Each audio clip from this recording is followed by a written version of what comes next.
and multiple ways out.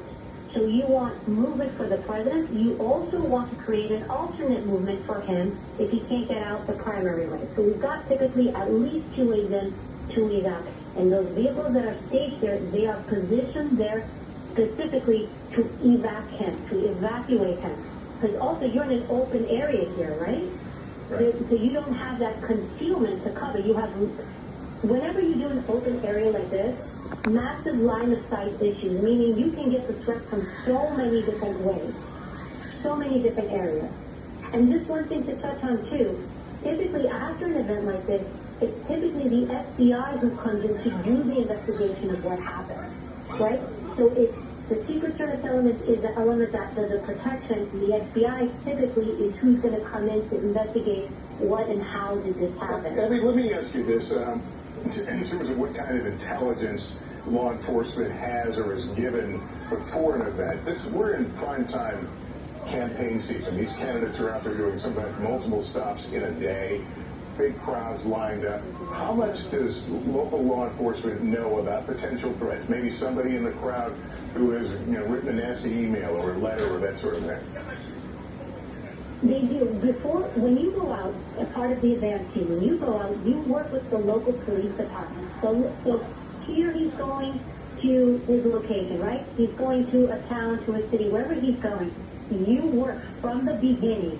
You have many meetings with the local police department.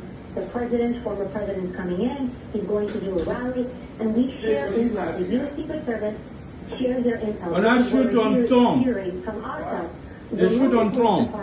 Typically, because they know what's going on in their community, they're also going to have they're going to have intelligence information. And then we have these meetings. The Secret Service will have these meetings before an event where everybody comes together and everybody shares. I'm hearing this. You're hearing this. What do we need to do? What elements do we need to put in place? So if you're hearing there's a lot of protesting, you're hearing talk that people are going to show up and cause problems, that is all communicated so that you can figure out what you need. And also you can figure out what assets to put into the crowd to blend in.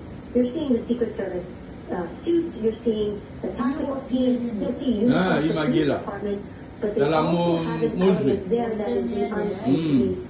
We don't call them undercovers, but there's those agents and law enforcement who will circulate in the area in plain clothes and kind of lend their ear out and hear what's going on.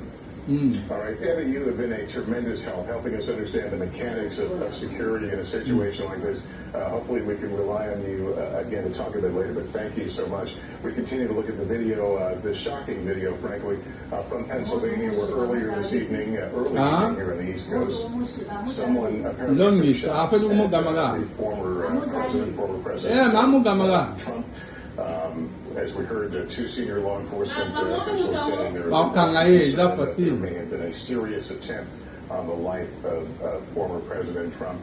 Apparently his wounds are survivable. He's barely doing okay, but we saw him clutching his ear, a bloodied ear, as he was led from the scene.